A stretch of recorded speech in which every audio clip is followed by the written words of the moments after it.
I took care of Nami, who was paralyzed, for 5 years. On our wedding day, she left me without a second thought and ran off with her first love. I stared at the bright red invitation on the table and said calmly, "Congratulations." But then she went mad, begging me not to leave her. Chapter 1.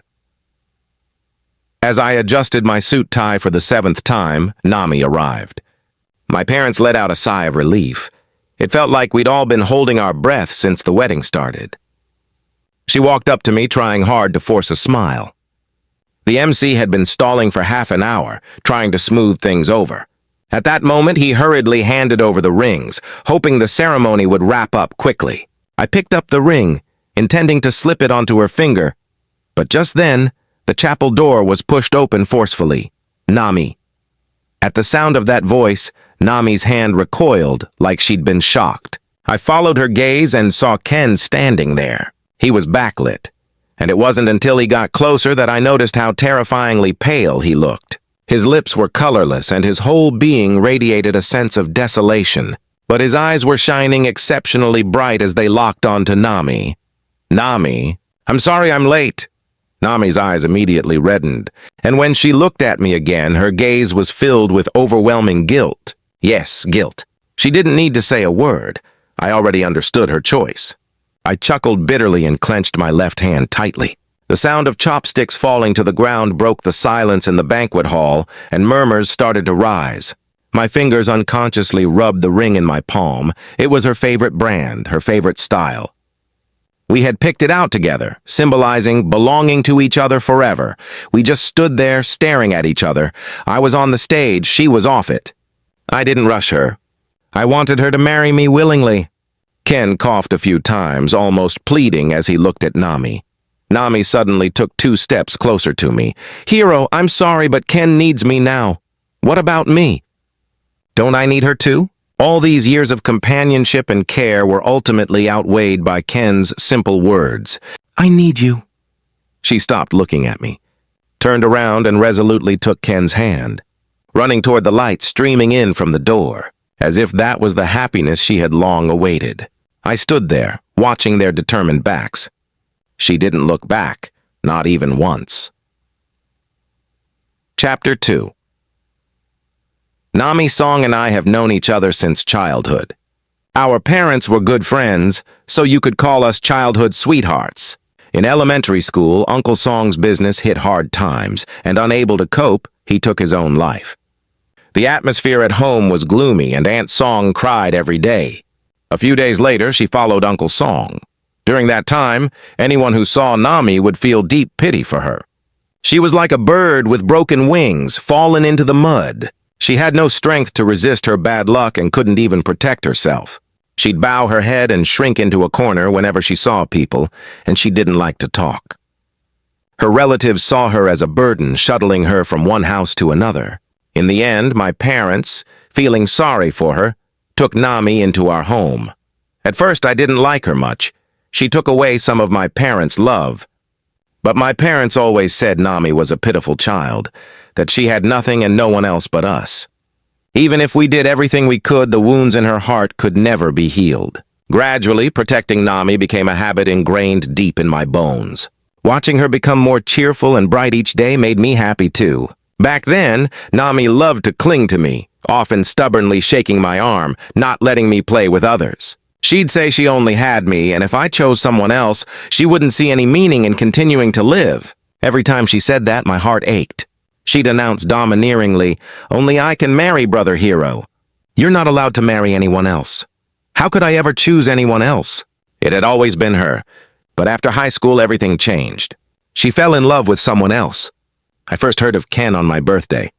It was the first time she didn't spend my birthday with me. She went to the outskirts instead. I was so scared that I didn't even have time to blow out the candles before I went to find her. When I found her, she was nestled in Ken's arms, playing with sparklers. In the small glow of the lights, she looked up at Ken like he was her whole world. My heart tightened and I almost fled in panic. That rascal Ken, what right did he have? Always with his overly long hair, always surrounded by a gang of rowdy people, obsessed with speed and excitement. Someone so unreliable, so irresponsible. What could he possibly give Nami? Protecting her, offering her everything good on a silver platter, had almost become second nature to me. So naturally, I went to warn Ken. I told him he wasn't good enough for Nami and warned him to stay away from her. If he wanted compensation, I was willing to give him money. That night, Nami barged into my room and threw a bank card in my face. Hero, Ken and I aren't as fortunate as you, but we still have our dignity. Do you think by humiliating him, I'll look down on him and get together with you? You really make me sick. My lips moved, wanting to explain, but my throat was so dry no sound came out. I couldn't believe it. This was the girl I'd protected since childhood. This was the person I'd loved for so many years? She said I made her sick. Sick. Nami looked at me angrily. From now on, my business is none of your concern, or I'll die with Ken. My vision went dark, and I collapsed onto the bed. She was already gone, like a gust of wind. It turns out I never truly held her, nor did I ever really understand her. I thought she was a flower that needed protection, sunlight, and rain. But she was a wind with no center. What she wanted was freedom. That night, she didn't come home, and I didn't go out to find her. It seemed like I'd lost the reason to go after her. This decision haunted me for many years. I didn't sleep that night. I just sat on the sofa waiting for her until dawn. The next time I heard about her, she was lying in a hospital bed, her entire body wrapped in bandages. You couldn't even recognize her original appearance. She was so proud, so vain. Ken had taken her street racing the previous night, and they'd crashed on a curve. Her whole body was covered in fractures, and her legs could no longer stand. After the accident, Ken disappeared without a trace. It was a street cleaner who called 911. I regretted it so much that I slapped myself twice, blood seeping from the corners of my mouth. Then I wiped my tears away and went to stay by Nami's side. I was determined to help her walk again. I started accompanying Nami through her rehabilitation, helping her restore her appearance. She fell countless times, cried countless times, and I was always there. When the pain was too much, she'd bite my arm, leaving it bloody and raw, then cry and apologize to me. Whenever she lost hope after another fall, she'd dump her food on me, but I didn't mind any of it. Nami would say to me, "Hero, when I get better, I'll marry you. I'll wear the most beautiful wedding dress and be the most beautiful bride, and you have to give me the most perfect wedding." I'd always smile and agree, looking forward to the day she'd marry me. In truth, every second we were together, whether Nami could stand or not, I wanted to marry her. We persisted for 5 years and created a miracle. Nami could finally walk like a normal person. We dated, got engaged, and then anxiously awaited our wedding day, just like any loving couple. But the night before the wedding, Nami received a message. Without saying a word, she rushed out of the house. I knew who it was. Other than Ken, I couldn't think of anyone else. I stood by the window, watching them hold each other tightly. A pair of star-crossed lovers entwined in the rain. When she came back, she didn't say a word, and I pretended nothing had happened. I wanted to make one last bet. A bet that they were only saying goodbye. A bet that all these years of companionship weren't worthless. Now it seems I lost. Perhaps I never won. Chapter 3. I took a deep breath and slowly exhaled, forcing a polite smile as I took the microphone from the MC. "Everyone, I'm sorry, but today's wedding is canceled. However, please enjoy the food and drinks, and I hope you have a good time." My parents looked upset, but they couldn't bring themselves to scold me. My mother held me close, quietly sobbing. I kept smiling, trying to comfort them. I didn't need to ask around. I already knew our family had become a laughingstock. I wasn't afraid of the gossip. I just felt sorry for my parents, who had poured their hearts into 2 children, only to be heartbroken by both. Looking at the wrinkles on my parents' faces, I realized they had really aged. For years, I'd focused entirely on Nami, with her occupying both my heart and mind. I'd forgotten how long it had been since I'd spent quality time with my parents. "Mom, Dad, I'm sorry. From now on, I'll spend more time with you." My mother gently patted my head just like when I was a child, and carefully said, "All right, our hero is the most filial child. In a few days, I'll find a good girl for you and we'll go on a date." My father chimed in, Exactly. How could my son not have anyone? I smiled helplessly, not wanting to talk about it. Since the wedding, I hadn't returned to the house Nami and I had bought together. I was wondering if it was time to sell it. I didn't expect Nami to show up at my parents' house crying and still speaking so bluntly. Hiro, are you still mad? About the wedding, I'm sorry. But Ken is sick, cancer. The doctors say he might only have 3 months left. Hiro, I don't think we can be so selfish. Let me stay with him, okay? Just for this short time. When I come back, we can have our wedding, all right? I softly asked her, how long is a short time? Until he dies? A week? A month? A year? Slap. I slightly turned my head as a burning pain spread across my face. Nami's long nails had scratched my eyelid, and a drop of blood fell onto my eyelashes. I slowly touched my face, realizing what had happened. Nami stared at me with hatred in her eyes. It seemed even that slap wasn't enough to ease her anger. I chuckled softly. You can keep hitting me until you're satisfied. She froze, her brows furrowing slightly. I didn't mean to. I believe she didn't mean to. It was her instinct to protect Ken. At that thought, the wound on my eyelid began to hurt. It hurt so much that my heart trembled, my eyes burned, and my nose ached. I'm sorry, she hurried to explain, but couldn't find the right words. How could she explain this? When it comes to feelings, even I can't explain them. I also didn't understand why, even though Ken appeared so late, Nami loved him so deeply. My mother looked at me with pity, angrily calling Nami an ungrateful wretch, and telling her to leave. Nami didn't move, just stood there with tears in her eyes, looking at me. In the past, whenever she looked at me like this, I'd agree to whatever she wanted. But this time I couldn't tell if her tears were genuine. Nami, let's break up. When I said those words, my heart ached sharply.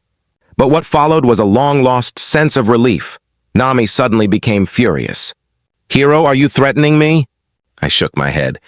There's no point in threatening you anymore. No one will wait for you forever. I'm human too, and I also get tired. She looked at me thoughtfully, as if trying to figure out how much of what I said was true. Are you mad because I went with Ken? I already explained it to you. He's sick.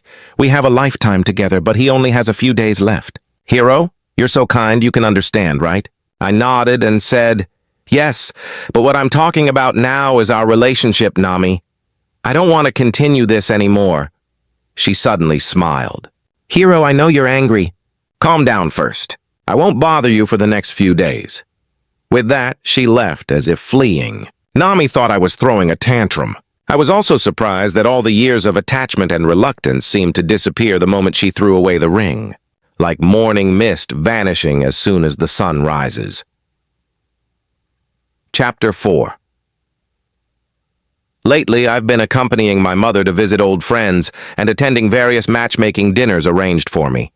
To help my parents move on more quickly, I've had to put on a brave face and go along with it. I had just seen off a woman who, like me, was forced into the situation and had no intention of pursuing a relationship. I was mentally and physically exhausted. Rough time with the matchmaking? A woman beside me offered a cigarette. I looked closely. Is that Mika? Have I changed that much? Mika asked with a playful smile, her demeanor sharp and confident. I relaxed. Quite a bit. Want to grab a bite? My treat. She nodded, signaling me to go inside. Mika was my high school classmate and also Nami's close friend during school. There were rumors that she was a habitual thief, and I had often advised Nami to stay away from her. But Nami, being the loyal friend she was, defended Mika staunchly, so my impression of Mika was quite negative. I never imagined I'd willingly ask her out for a meal. But it was during this meal that a seed of doubt was planted in my mind. Mika had indeed changed a lot. She was no longer shy, but had become witty and humorous. She mentioned that over the years she had been involved in protecting endangered animals and had even encountered real-life danger. By the end of the meal, I could hardly connect her to the old Mika I once knew. She had seen the world, experienced far more than I ever had. When I noticed the thick calluses on her palms, I couldn't help but feel a deep sense of admiration for her. As I was driving her home, I said, let's have dinner again sometime. I wanted to hear more about the world I had never seen. I had been stuck here for too long. She nodded playfully. But I didn't expect it to happen so soon. On Monday, when I went to work, I saw Mika. She was my new assistant. Chapter 5. Since Mika started working at the company, the atmosphere has improved a lot. At work, she showed another side of herself, gentle, attentive, and always treating everyone with kindness. She was also incredibly professional and emotionally stable in her work. Recently, the company had been struggling with a project. Communication with the other party was difficult, and everyone was getting discouraged. Mika, with a smile, bought coffee for the project team and told everyone to take a few days off. I'm not sure how, but she made a phone call, and the other party agreed to talk with us. It was a pleasant surprise. When our colleagues teased her, she playfully flicked her hair and said, "I have my ways." I had to go back to the former marital home to sort out some things because of a business trip related to this project. I was in a hurry, so I brought Mika with me. As we were going upstairs, she joked, "Is this going to be awkward?" I chuckled. "It's just a house, an empty one at that." I had no hesitation in opening the door and letting Mika in. But as soon as we walked in, we saw Nami and Ken sitting on the sofa, holding hands and watching TV affectionately. In the room by the television, there was still the music box I had once bought for Nami. The vase we picked out together was now empty on the dining table. Even our wedding photo was still hanging on the wall. Nami had trampled all over our past. This was the home we had planned to live in together, and she couldn't wait to bring another man into it. I pointed at the wedding photo and asked, "Do you need me to take it down for you?" Nami looked a bit embarrassed, but tried to keep her composure. "Don't misunderstand, we don't have anything going on. I don't want to know about your business. But this house will be up for sale soon, so I'll have to ask you both to leave." I turned to Mika and instructed, "Get this house listed tomorrow."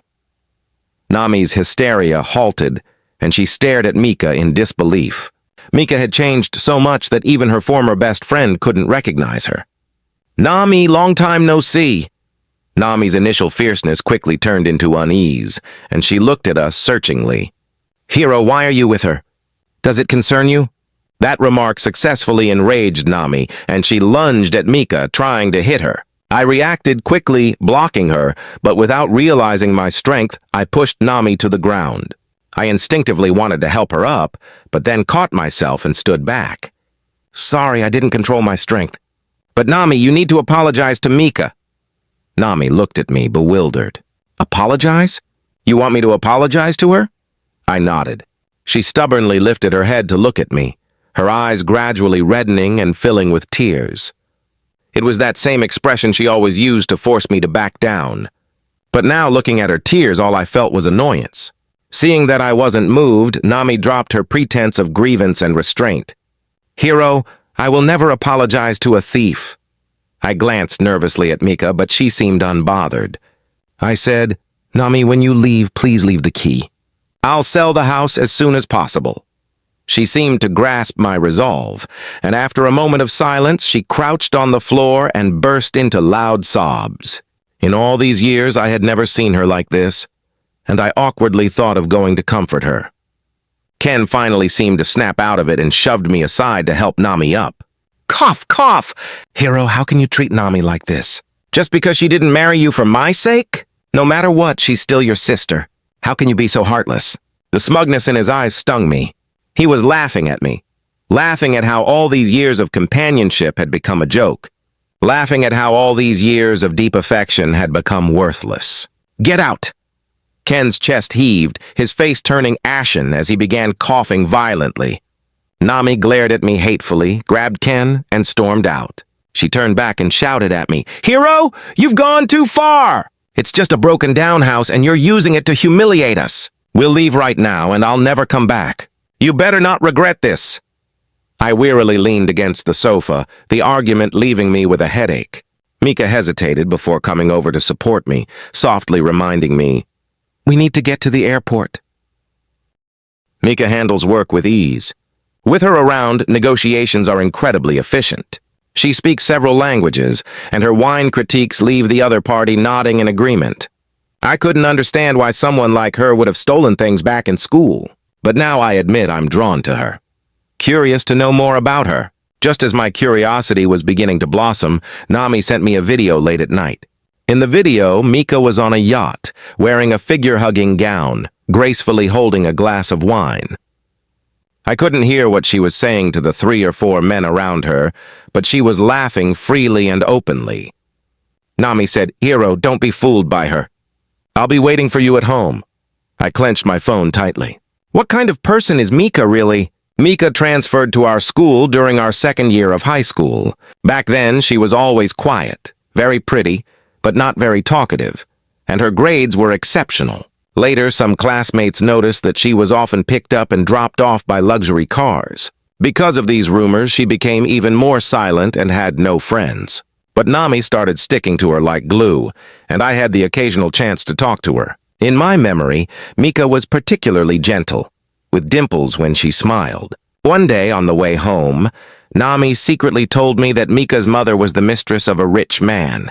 Although I was surprised, I knew it wasn't right to comment on someone else's private affairs, and I reminded Nami not to spread it around. But somehow, the rumor spread, and everyone knew about it. Nami even blamed me in front of Mika for spreading it. To prove my innocence, I investigated the source of the rumor. To my shock, it pointed back to both me and Nami.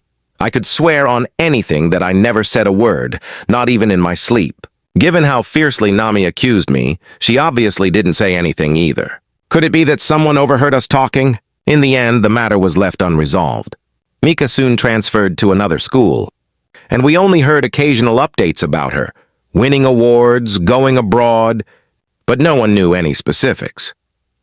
On the last day of the business trip, the project team finally had a chance to relax and everyone clamored to go to a bar. Mika, when drunk, was both clingy and adorable, refusing to be pried off the sofa. I rarely saw her like this, and holding back my laughter, I managed to get her back to the hotel, finally breathing a sigh of relief. After settling her on the bed, I went to the bathroom to wet a towel, intending to wipe her face. When I came out, Mika was sitting upright on the edge of the bed, her eyes unfocused as she stared at me. I chuckled and handed her the towel. "Drunkard, if you're awake, wipe your face yourself." She didn't move and suddenly spoke. "Hiro, I like you." "What?" She sniffled, her eyes wide, taking deep breaths and even giving herself a little pep talk. Her adorable expression made me laugh again. "I liked you from the moment I first saw you after transferring in the 2nd year. Even after all these years, I still like you. Back then you were with Nami, but now you're single. Can I chase after you now?" "She likes me?" Amid my shock, I felt a faint sweetness in my heart.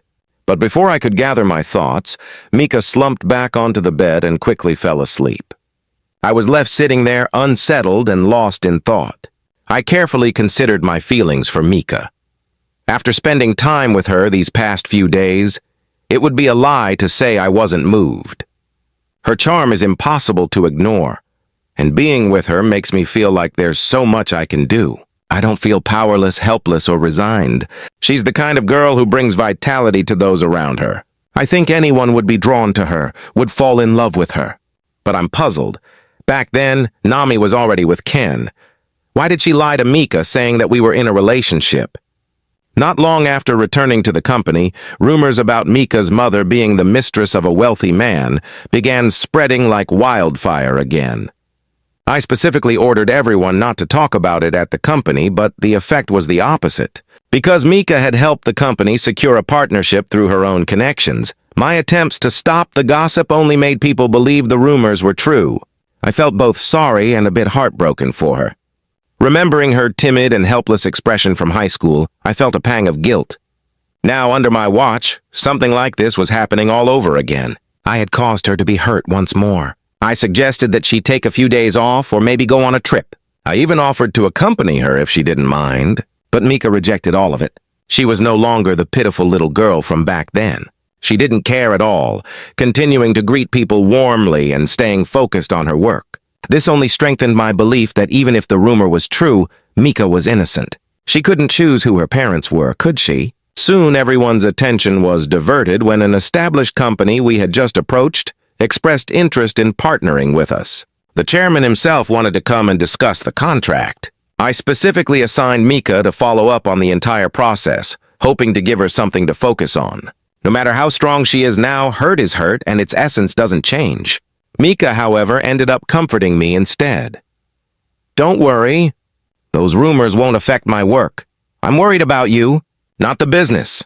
When I blurted out that sentence, we were both a bit surprised. Her long eyelashes fluttered a few times, and she nodded slightly. "You really care about me?" "Of course." She gave me a deep look and then smiled warmly. On the day the chairman arrived, my partner and I waited at the entrance early. Just as we were bringing him into the company, I saw a female colleague arguing with Mika. "Who do you think you are? Just the daughter of a mistress using her mother's connections to secure a contract for the company. What's so great about that?" My heart ached. It was painful for me to hear such words, and Mika had been enduring them for years. "Do you really know her?" I walked over and shielded Mika behind me. Mika's work ability is evident to everyone. Denying her competence because of these rumors, isn't that too much? Now apologize to her. The colleague stiffened her neck, clearly ready to fight me to the end. Mika patted my arm and winked at me, giving a sly smile. Every time she does that, I feel uneasy. There's no way she doesn't care. She's just putting on a brave face. But the next second, I saw her walk lightly over to the chairman, link arms with him, and say affectionately, "Mom, you're here. Are you tired?" "Huh?" The room fell silent and everyone froze. The whispers of disbelief filled the air. She was the daughter of the chairman of the mini-group. With Mika's help, the partnership was successfully secured. After sending everyone off, I asked Mika, "Why didn't you tell me about your relationship with the chairman? That way, those nasty rumors wouldn't have spread." She glanced at me, blushed, and quickly lowered her head. "Take a guess." I was left speechless. "I think I'm starting to understand. Mika informed me that there was an interested buyer for the house, so I had to go back and move everything out. As I got closer, I felt a strange sense of displacement, as if I were stepping into a different world. Even the ads in the elevator hadn't changed. To my surprise, Nami was still living there. When she saw me, her face lit up with a smile. "You're back. Was work tiring? It's a good thing I bought groceries today. I'll cook, and you can stay for dinner, okay?" Her tone was so natural, as if nothing had ever happened between us. Maybe she didn't realize it, but the more she acted like this, the more it showed how much had already changed between us. Before, she would never speak to me in such a flattering way. She wouldn't buy groceries, much less cook. She was trying to win me back, though I couldn't understand why. "No need, I'm just here to move my things. This house has already been sold." Nami stopped what she was doing. "Are you really breaking up with me? Are you with Mika now?" I nodded. "I've always been serious about us breaking up. Didn't you see her? Like a social butterfly, flitting around those men? You're breaking up with me for her?" Looking at Nami, I realized that all these years I had never really known her. "Nami, did Mika really steal things back in school? Did she actually tell you that her mother was a mistress?" She still insisted yes, but there was a fleeting moment of guilt in her eyes. Why had Nami become like this? I couldn't understand. Even if we weren't together, I still wanted her to be okay. "Nami, you know very well that Mika's mother is the chairman of the mini-group." She looked at me in horror, her eyes darting away. I couldn't have known that." She had been to Mika's house. How could she not know? How could she bear to hurt her best friend, to harm someone so wonderful? At that moment, my disappointment in her finally reached its peak. I didn't want to say another word to her.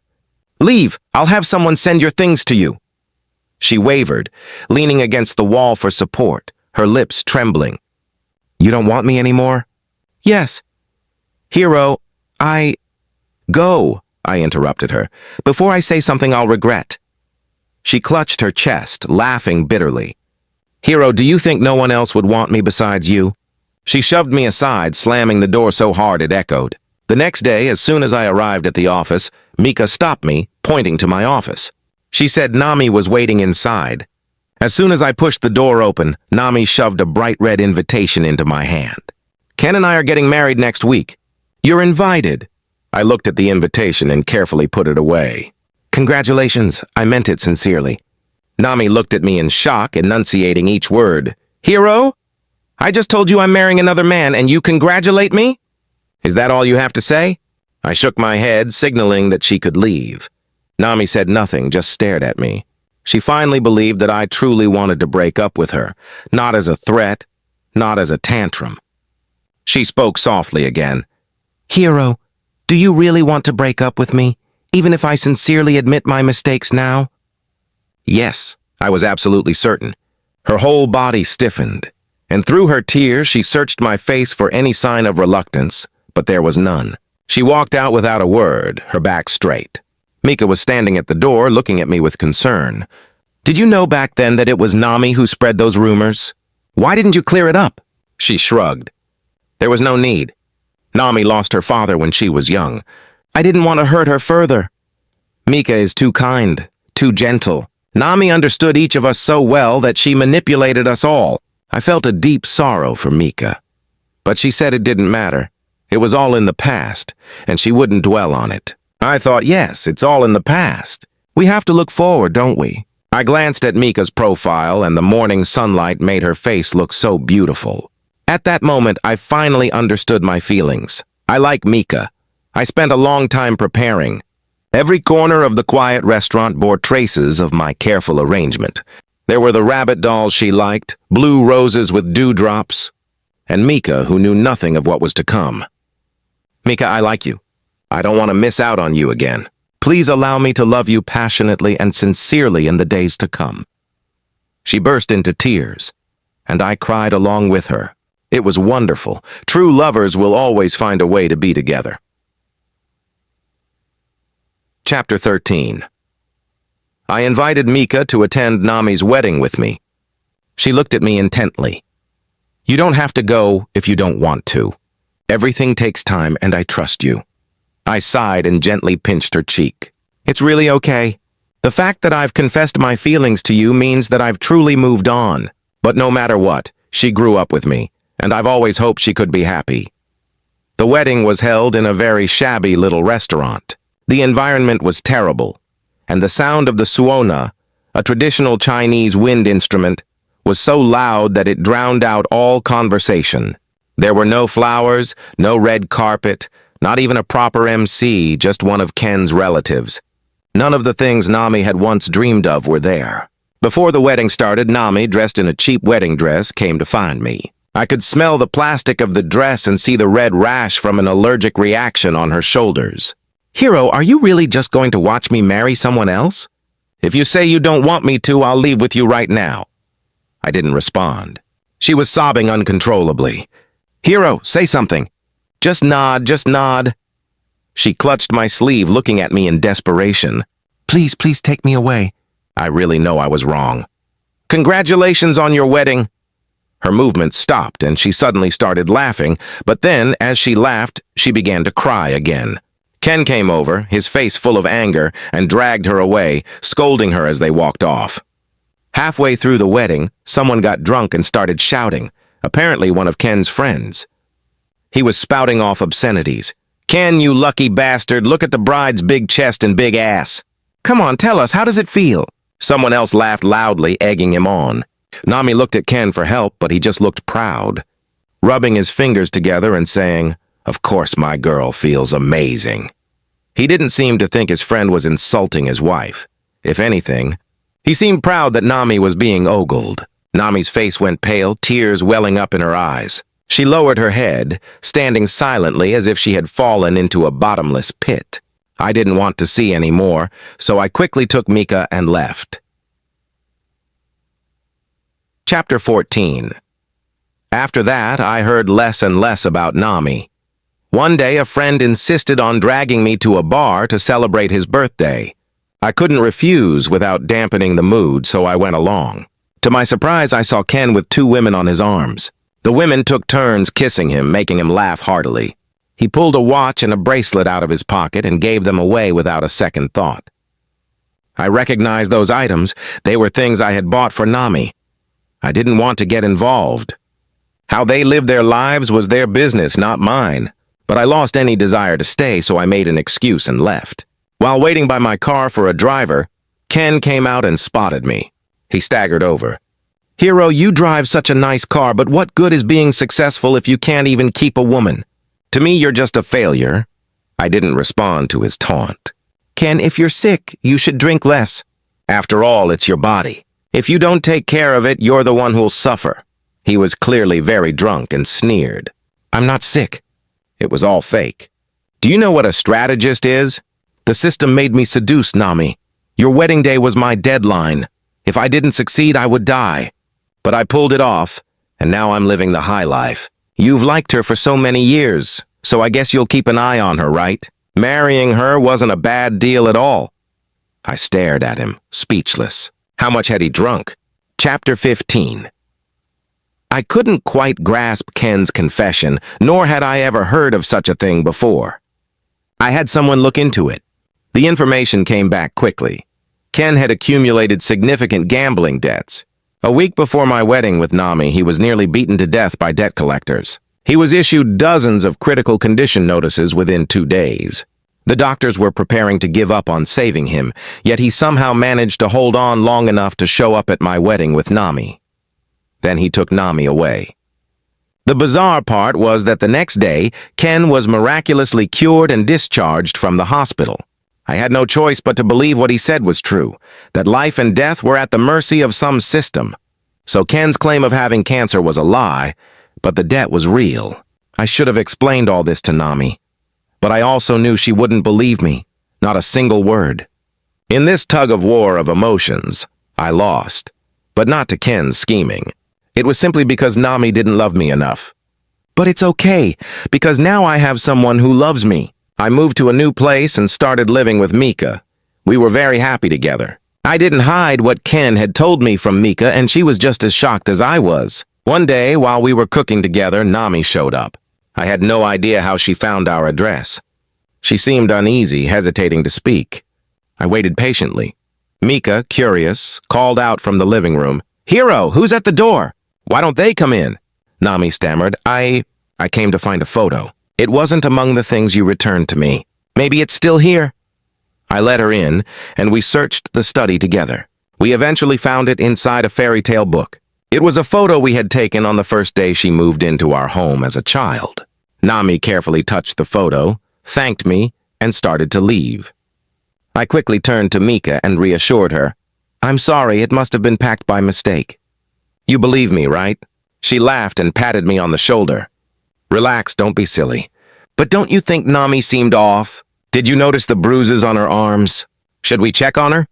I nodded and took her with me downstairs. A crowd had gathered, pointing and whispering. Ken's angry voice echoed, "I told you to get money and you bring back a photo. What the hell is this good for? Those debt collectors are at our doorstep and you're trying to get me killed. Hero is loaded, why didn't you just ask him for it? Are you going or not?" As he spoke, he slapped Nami hard, knocking her to the ground. Nami didn't make a sound, closing her eyes and silently enduring Ken's punches. Mika tugged on my sleeve. "Should we help her?" I pulled out my phone, called the police, and requested an ambulance. Mika looked at me in confusion. I explained, giving them money would only enable Ken and keep them tied together. "This is the only way to help her." I watched as they led Nami and Ken away. "She'll figure it out. Nami isn't stupid. She's always loved herself too much." I turned to Mika and sincerely thanked her. "Thank you. Thank you for always thinking of me first." Chapter 16. Since that day, I haven't seen or heard about Nami and Ken, nor have I sought any news of them. I cherish every day with Mika. We visited our old school, though we couldn't find any trace of our old classroom. Still, we were happy because it was where we had first met. We went horseback riding together in the summer. She looked so gallant, and she said I was so graceful. We left our love on the vast prairie.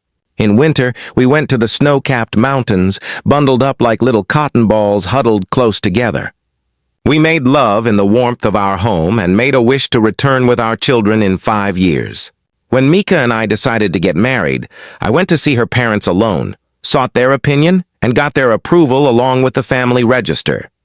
At an outdoor restaurant in front of our friends and family and under a shower of falling petals, I knelt on one knee and said to her, "Mika, I love you very, very much. Will you marry me?" She burst into tears, held out her hand, and said, "Yes, I will." Our wedding was held in the height of summer. There were beautiful flower arches, the most beautiful wedding dress, and everything I wanted to give her. As I carried Mika out of the car, I thought I saw a familiar figure in the crowd. But when I looked again, there was no one. I didn't pay it any mind and carried Mika forward with confident strides. Nami's Side Story, Chapter 1. In the second semester of my sophomore year, a transfer student named Mika joined our class. She was very quiet and extremely beautiful. But I didn't like her because the first person she looked at when she walked in was Hiro. She didn't have any friends, so I slowly started to approach her. It wasn't difficult. I knew she wanted to ask me about Hiro. But Hiro was mine. He could only be mine. So as soon as we got a bit closer, I began subtly and openly telling her that Hiro was my boyfriend. Watching her look disappointed made me feel great. So what if she had money? She was still just a loser. I pretended to casually tell my classmates, Mika seems to have stolen something of mine. Didn't I mention that I lost a panda keychain the other day? I found it in Mika's backpack. It's not right, but as her friend, I can't confront her. It's so frustrating. My classmates were outraged, and soon rumors of her stealing spread everywhere. I didn't feel guilty at all. She was a thief, trying to steal Hiro from me. Many classmates warned me not to hang out with Mika, and even Hiro told me to stay away from her. But I wouldn't. I had to keep an eye on her, make sure she disappeared for good. Mika never walked home with me after school. A luxury car would come to pick her up. Some classmates speculated that her family must be very wealthy. I hesitated before saying, Don't mention this to Mika. Because of her mom, she doesn't like to talk about it. The gossip spread like wildfire, exactly as I wanted. People started saying that Mika's mom was a rich man's mistress. I comforted Mika, telling her not to mind, but she would always just smile at me without saying a word. I pretended to stay calm. Soon she transferred schools, and I finally felt at ease. Chapter 2. Hiro was always very considerate toward me, gentle like water and always looking after me, telling me to drink more water, not to stay out late. Sometimes it annoyed me. But Ken was different, always rebellious with a carefree attitude. I was deeply captivated by the way he looked at me with those clear eyes. He said, A girl who hasn't skipped class isn't complete. He said, A girl who hasn't sneaked into an internet cafe isn't complete. He said, A girl who hasn't slept with a guy in high school isn't complete. He really knew a lot. He knew exactly what I wanted. I didn't want to follow so many rules, nor did I care about going to a good school. After all, Hiro would take care of me, so it made sense that I fell in love with Ken, didn't it? When Ken wanted to break up with me, I completely panicked. Nami, I have nothing, no family background like Hiro, no good grades like Hiro, so you should be with him. For the first time, I fought with Hiro because of his controlling nature. When I ran out of the house, I felt a sense of freedom, so when Ken offered to take me for a ride, I agreed. But that day, I had a car accident so severe that I was bedridden for 5 years. Hiro took care of me for those 5 years. He kept saying he was sorry for not going out to look for me the night I ran away. The more he said it, the more I started to believe it was his fault. I was afraid he wouldn't take care of me anymore. So I kept telling him, Hiro, when I get better, I'll marry you. I'll wear the most beautiful wedding dress and be the most beautiful bride, and you'll give me the most perfect wedding. But the day before our wedding, Ken asked to see me. Nami, I'm sorry I haven't visited you. I have cancer. I don't have long. I heard you're getting married. Here's the money I've saved over the years. Not much, just 80,000 yuan. I'm giving it all to you. I hope you'll be happy. I was resentful toward him, but he was dying. Yet the next day, Ken appeared at the wedding looking weak, and I realized I wasn't angry anymore. I wanted to spend his last days with him. Hiro would surely understand. We had a whole lifetime ahead of us. Chapter 3. I never expected to see Mika again, let alone that Hiro would break up with me for her. I questioned Hiro again and again, unable to believe that he wouldn't tolerate me like he used to. I married Ken out of spite. Strangely, despite Ken's serious illness, he recovered after we got married. I was happy for him. Since Hiro no longer wanted me, I had to find my own happiness. But not long after the wedding, a large group of people came to our house, demanding money from Ken. It turned out Ken had been hiding his gambling habit from me. He took all my jewelry and savings, but it was far from enough. Ken started hitting me, demanding that I ask Hiro for money. It hurt so much that I swallowed my pride and went to ask. But when I saw Mika there, I couldn't bring myself to do it. Chapter 4. I secretly attended Hiro and Mika's wedding. Everything was more perfect than I had ever imagined. They looked so right together. I slipped away quietly, For more than 2 years, no matter how much Ken beat or scolded me, I never went to see them again. One day, when I got home from work, the door was open, and I heard embarrassing moans coming from inside. This wasn't the first time Ken had brought a woman home, but suddenly I couldn't bear it anymore. I went to find Hero again. Life had worn me down to the point where I had no shame left. Uncle and Auntie were there, too. They had aged so much, their hair graying at the temples. I hung my head in embarrassment, tears streaming down my face. Uncle said, "Come in, if you need help, come home. I may be old, but I can still stand up for you." It felt like a slap in the face, and I was overwhelmed with shame. What had I been doing all these years? How could I have hurt these people who genuinely loved me? The divorce was actually quite easy. Ken tried to demand a huge sum, but after going through legal procedures, he only got a portion of our marital assets. Ken wasn't just an ordinary person. He was an extremely vile one, and I had put him on a pedestal. I sincerely bowed to Mika. "I'm sorry for what I did to you before. I hope you can forgive me." She smiled quietly, just like she used to. "I never blamed you."